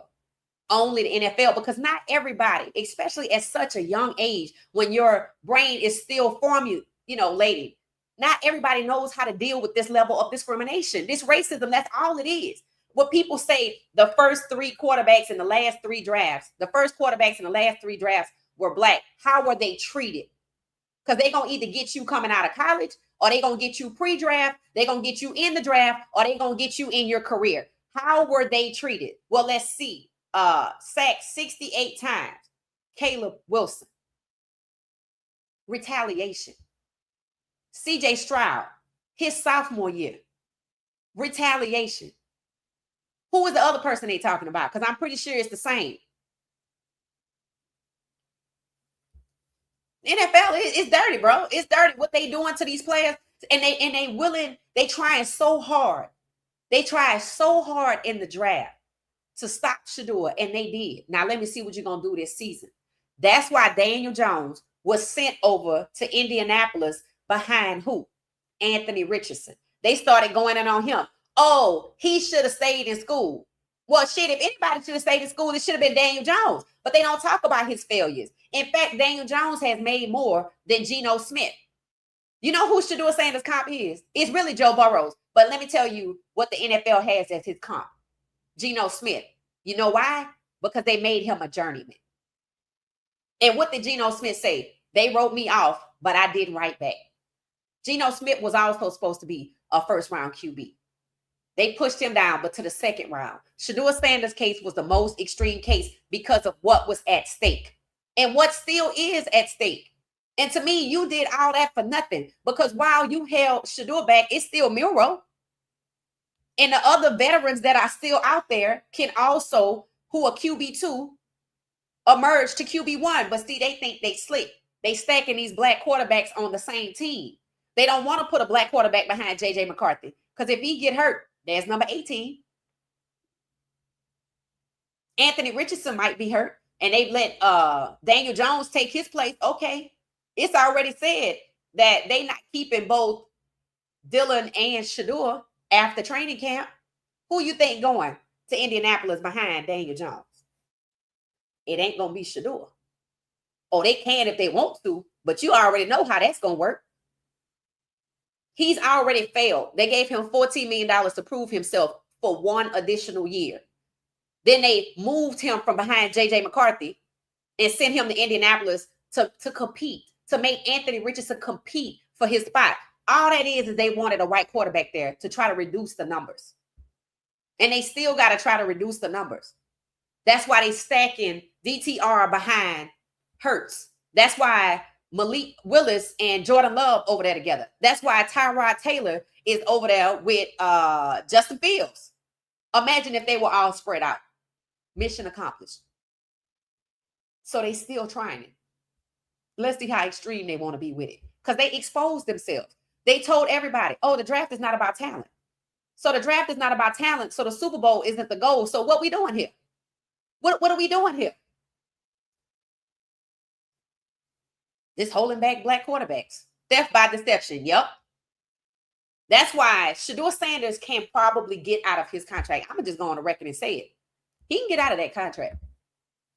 If he want to push the issue, he can get out of that contract. But it seems like they want to go another route, and I'm fine with that. Because why? I see Deshaun Watson. If anybody know how to tell Shedeur Sanders to get a $500 million contract after he been colluded against and retaliated against, it's Deshaun Watson. So let it happen. Let it happen. That's why they never gave Tyrod Taylor a chance with the Giants. No, and then when he went to the Chargers and he got a starting role, his lung gets punctured. And then they take the starting role for him, give it to Justin Herbert, and he has never gotten another starting role. That's why Shedeur Sanders was locked out of the first round. You can't go around puncturing everybody's lungs. You can't go around defaming everybody like you did Shedeur. For one, the narrative wouldn't have even worked with Milroe or with Cam. It was a one shot with Shedeur, which is why he was pigeonholed. Where? To Cleveland, just like who else? Charles Woodson. Charles Woodson should have owned part of the Raiders. Yep, and they denied him. Then they came back and asked him, was he interested with who? The Browns. And he said it. They rushed him through. Why do you think that is? Because they know who's coming out of school. If I know who the top 5 are supposed to be, or the top 20, regardless, if I can identify the top 20 quarterbacks, regardless of their rankings and positioning, I can just find 20 quarterbacks that's coming out of college next year, then shit, they knew too. And what month is this? June? Well, hell, the Super Bowl was in January, February? You don't think they knew in February who the hell was getting ready to be on the teams for quarterbacks that are black? Yeah, they know, because by this point, they already They already in camp. So, yeah, Charles Woodson got denied, but then they came back and say, are you still interested, and rushed him through with the Browns.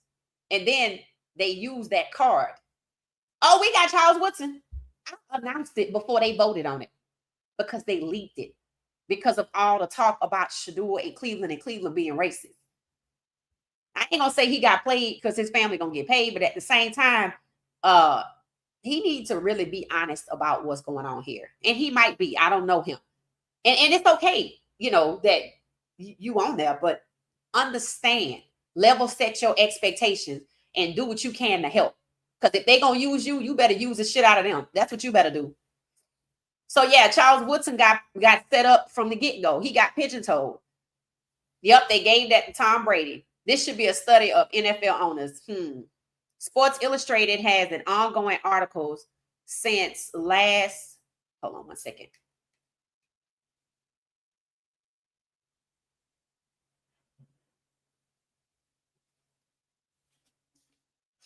I'm going back because there's a lot of comments. Give me a second. Yeah, Shedeur can get out of that contract, but I think I see the way they're going, and I'm okay with it. I got to research about. Oh, you said Sports Illustrated. Let me go back up. I appreciate the engagement, guys.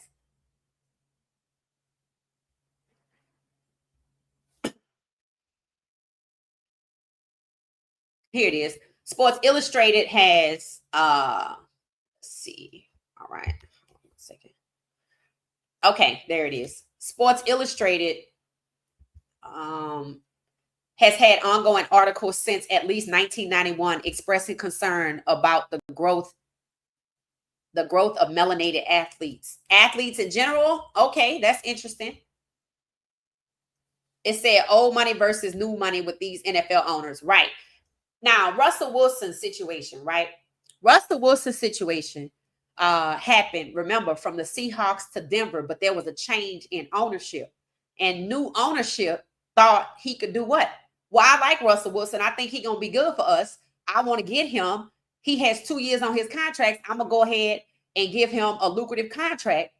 What is it? $350 million over 7 years, fully guaranteed or something like that, right? And guess what the owner said? Oh, he the new kid on the block, which meant they told him you can't do that. If you give that to Russ, we going to have to give it to our players. Y'all are not supposed to be competing. If this man is an owner and that's what the hell he want to do, then that's what he could do. No. So they played Russ. Now that it was already out there that that's what it was going to be, when Russ went to sign his contract, he and his agent thought that that's what they were signing, but that ain't what was filed.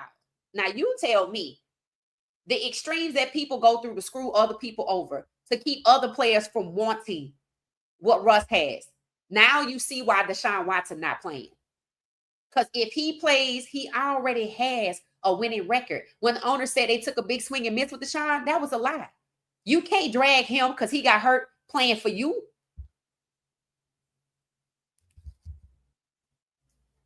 That's not right. If he has a winning record and he can't play because he's hurt, or is it that he can't play because your doctors won't clear him? They didn't take a big swing and miss with Deshaun. Deshaun Watson got that contract because something happened in Houston, and I'm going to go with collusion and or retaliation or both. So they stonewall other quarterbacks who asked for the same thing Deshaun got. And then when Russ gets it in Denver, because the new ownership wants to be the owner and make decisions, the other owner's like, no, you can't do that. You can't do that. And they screwed him over. And that's where the collusion case came from. 32 teams didn't want Lamar Jackson. I have said it multiple times. Lamar Jackson is being retaliated against because they asked him to switch to wide receiver, and he said no.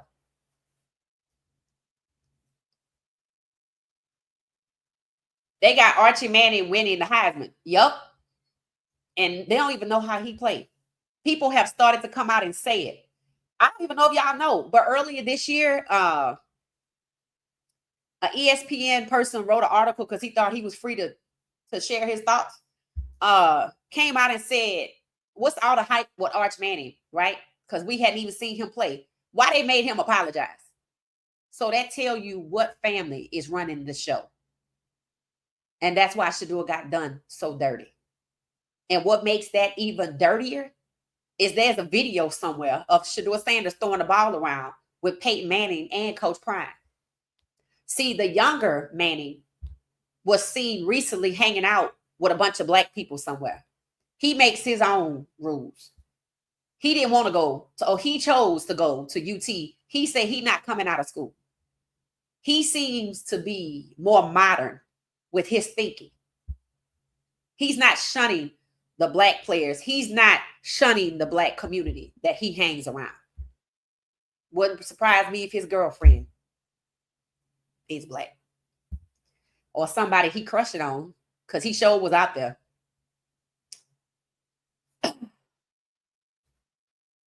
I ain't going back and watching the O-line.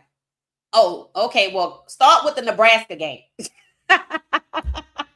Start with the Nebraska game from the second year. And then I want you to look at the first half and notice what's happening in the second quarter. And then I want you to look at what's happening in the third and the fourth quarter. Do that for me. I have 2 videos about the Nebraska game. Good job, Peter. Good job. It said, and the 2 Kansas games too. Well, we know for sure the refs had it in for Shedeur. But my thing was, why can't CU do anything about that? Why can't the Big 12 hold the NCAA accountable and hold these refs accountable? There was a form that you could file a complaint about referees after a game. They took that down. We're going to look for it again, because there's a process. We're going to have to see. They just might have hid the form so it's not so easily available. But if that form exists, if that process still exists, we are going to exercise it this year. Now, refs were already from the NFL terminated after helping who? Kansas. So we know it happens. We saw what happened in specific games. And is it a coincidence it goes back to Kansas? Kansas City Chiefs, the Kansas games. I asked the question, what the hell is it about Kansas? What's the ideology like in Kansas? Because this is too much of a coincidence, and those refs got dismissed. So let's see what happens this season. We will look for the process. If somebody wants to go on NCAA website, or you want to Google, how do I file a complaint against referees in college football? It's going to take you right to it. See if it's still active.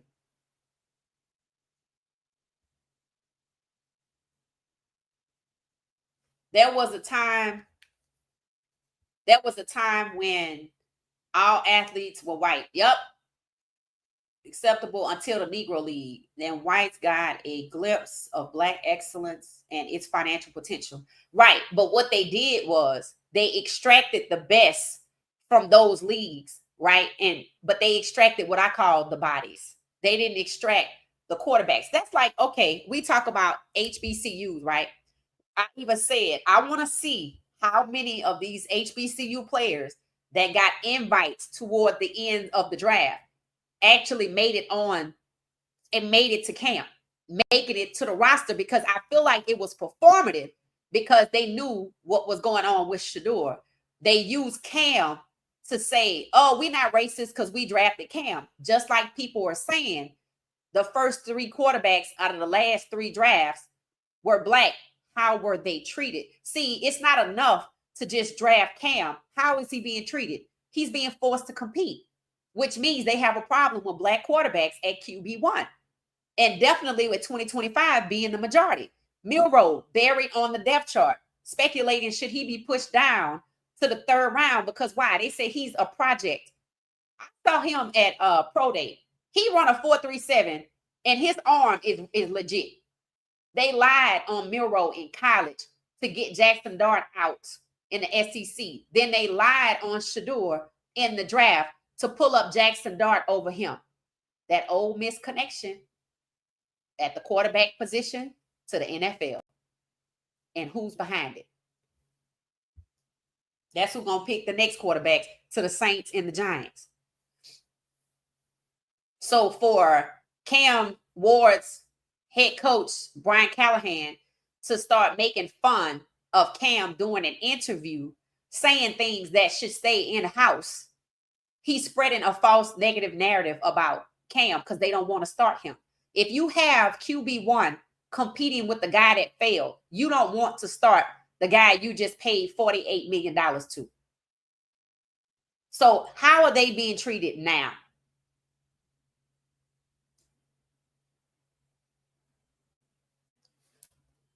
Hopefully Russ, what did it say? Hopefully Russ is not helping out Dart. I think the Mannies are helping him. They said he was at a game with Eli Manning, the one that welcomed him, that went to Ole Miss, that welcomed him, that chose the team he wanted to go to, that didn't want to go to the first team in the that drafted him, which is the Chargers. Yep. That's who he pal around with for obvious reasons.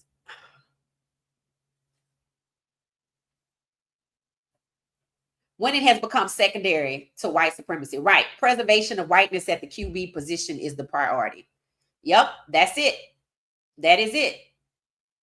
The NFL Players Association don't fight hard for the players. Facts. That's facts. And it's sad because that's their only recourse, and that's not a real recourse. So understand this. If the NFL Players Association is not a real avenue for players to get fairness in treatment, right?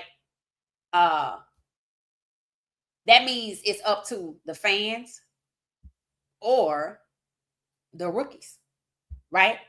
So we have still 39 rookies holding out, but they signed Travis's contract after he went fishing and it went viral with Coach Prime, right?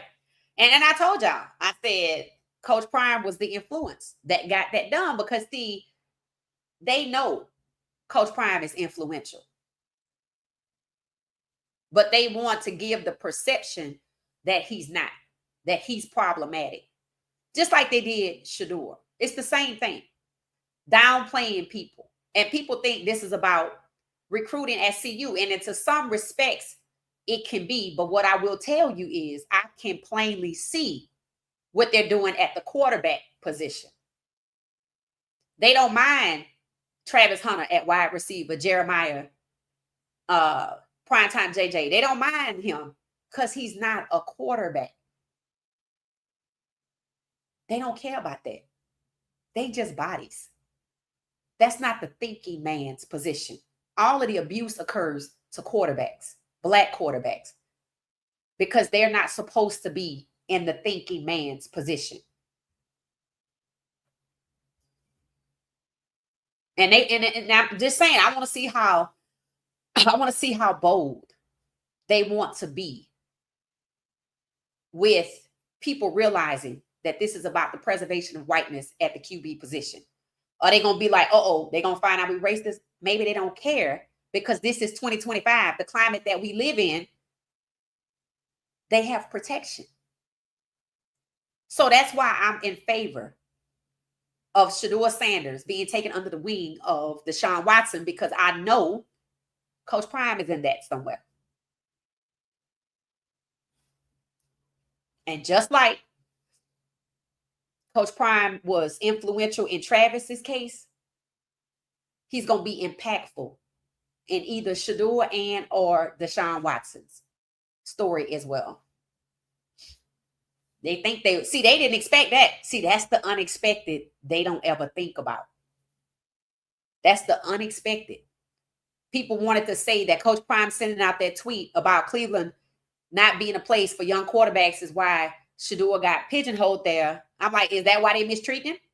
Because you could say that. You could be like, well, Coach Prime said this. Let's just go ahead on and get Shedeur. Does that mean you have to mistreat him? Because we know you're not incompetent. We know the failures they have are strictly at the quarterback position. We know they lied. Deshaun Watson has a winning record in Cleveland, so they didn't take a big swing and miss, and not if he got hurt. And Coach Prime was supportive of Deshaun Watson after he got hurt, and now Deshaun is being supportive of who? They didn't expect that. That's what karma looks like, because something's going to come of that. They only saying that because he's not athletic. Because who's not athletic? I don't know what the hell they talking about if you talking about Shedeur is not athletic, because I don't see Shedeur make running touchdowns. Anybody that ran for their life and went on to become the most accurate passer in college football is athletic.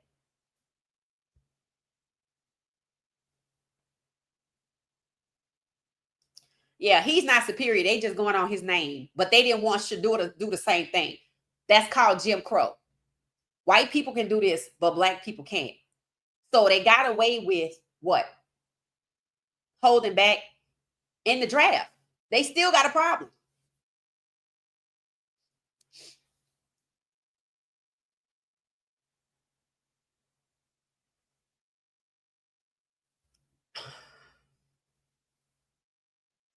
Haslam is also buying a baseball team in Milwaukee. I'm pretty sure because at some point he gonna want to get rid of Cleveland. I thought he was one of the people that they was on the, I guess you could say, the ownership committee to buy the new Cleveland WNBA team.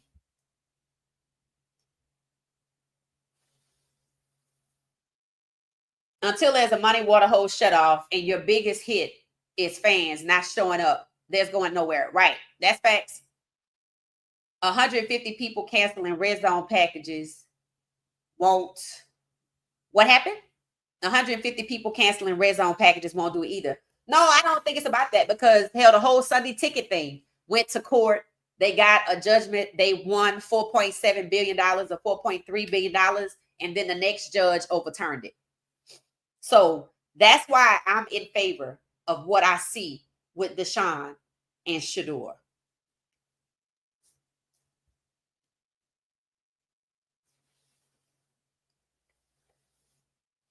Are you saying I'm just catching up? Are the Browns keeping Shedeur? Yeah, we don't know. But somebody's supposed to be making a move after training camp. But I will say this: they don't have to cut anybody. They rotated 5 quarterbacks in 2023, and I suspect they'll do the same thing. They definitely don't want those two talking. Right. So guess what? We're going to see what comes of that. We're going to see what comes of that, Peter, because see, that's the unexpected. See, their philosophy and stereotype about Black people, in addition to us being inferior, is that we are not united. We don't look out for each other because they saw Andrew Berry sell up Shedeur up the river, right?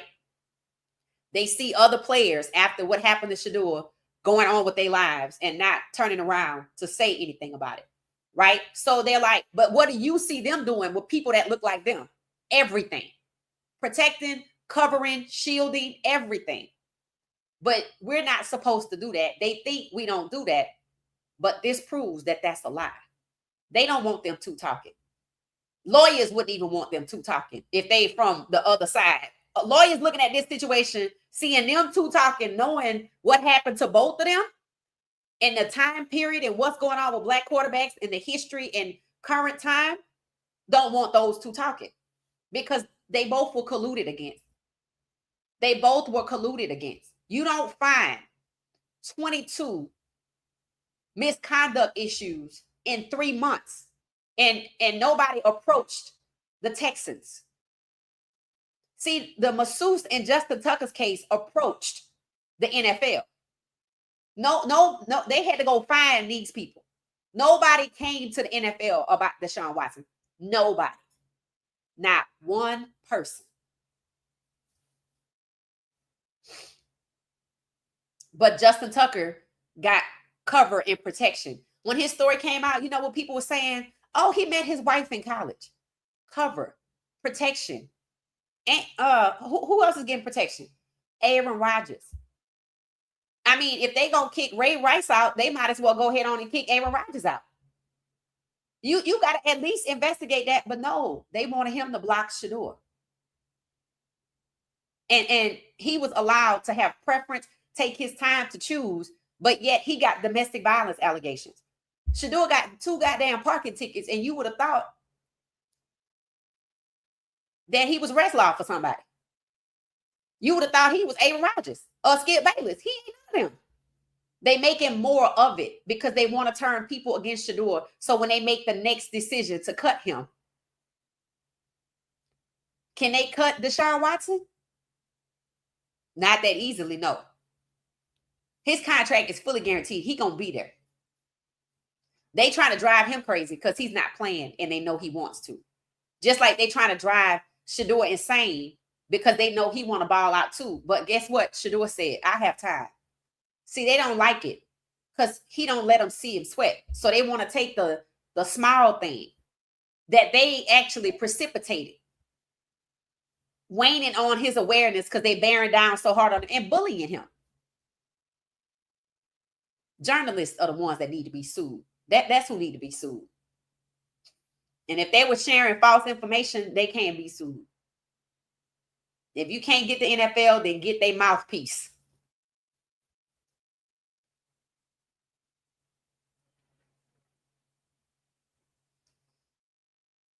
Any people wonder why Shedeur loves speaking face to face with children, but grown adults have all the agendas to harm others? Right. Because we talked about it. These adults want to be racist. That's all it is. I saw yesterday Shedeur's name had the internet lit up. A lot of black commentators and two white were saying that a lot of people were having what?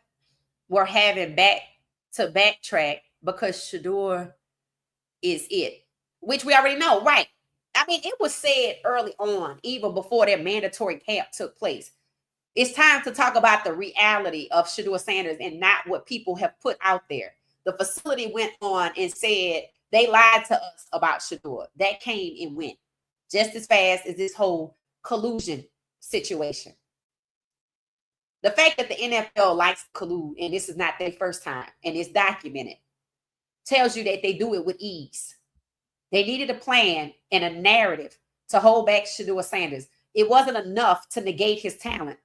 You needed a narrative. They try to make the public not like him. Why are they working on us so hard? Because it shows that the public matters. It shows what the public think of Shedeur helps their situation, but it's not working. It's backfiring because Shedeur already had the public. They're moving with ignorance as if he was born the day he signed up for the draft. They're moving with ignorance as if we don't understand, well, why the hell did you draft him? They moving with ignorance. They desperate. Desperate people do desperate things. They thought it was just going to be enough to publicly humiliate this young man, and that will be the end of it. That's arrogance, and that's false, and it's backfiring. And now Shedeur has been taken under his wing by not one, but two quarterbacks who have been done wrong by the NFL. RG3 too. RG3 is like a brother to Shedeur. Now, on the field part, I'm good with that. Because they did RG3 dirty. I know that. Despite his personal situations and the things that he says, they did him dirty. And Shedeur can learn from the football situation from RG3. But Deshaun, I told y'all, I said it is not a coincidence. Deshaun and Shedeur are both in Cleveland. It is exposing what happened to both of them. It is exposing the connection. Throw RG3 in there too. And then it's going to expose what has been happening to all black NFL quarterbacks. That collusion is not new.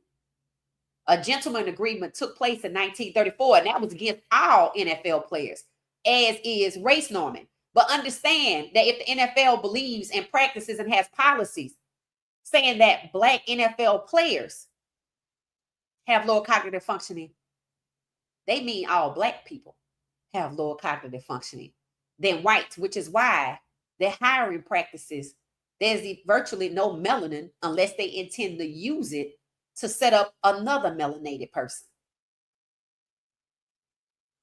Useful idiot. That's the term.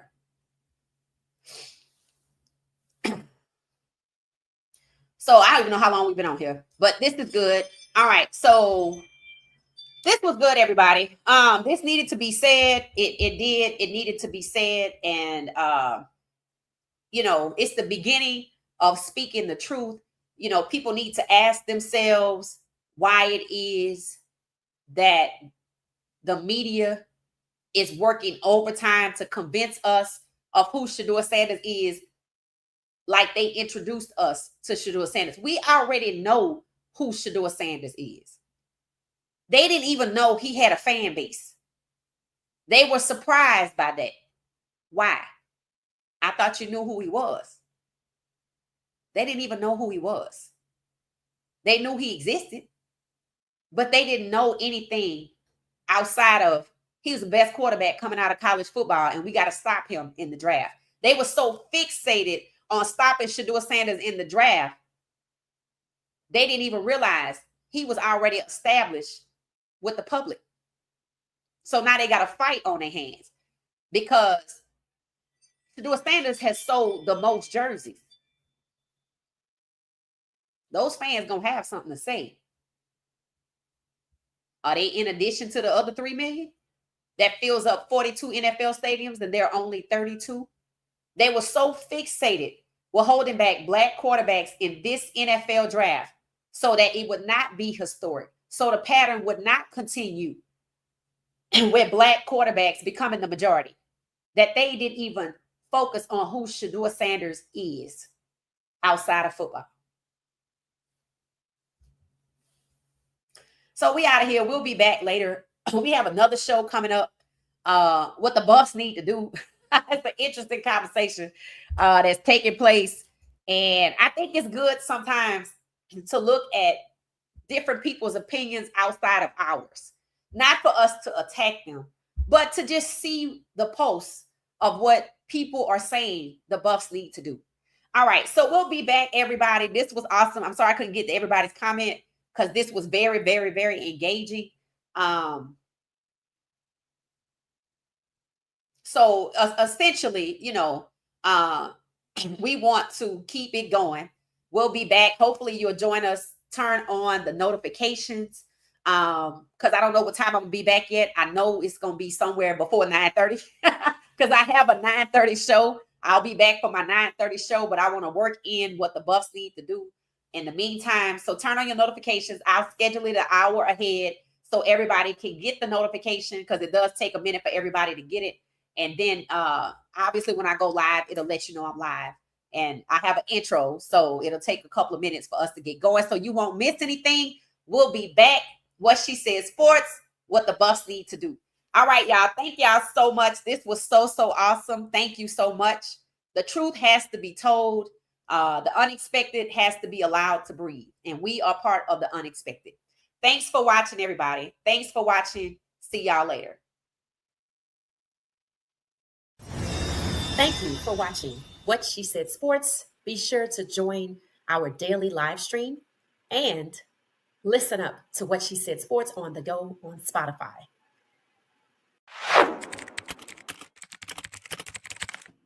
Thank you for watching What She Said Sports.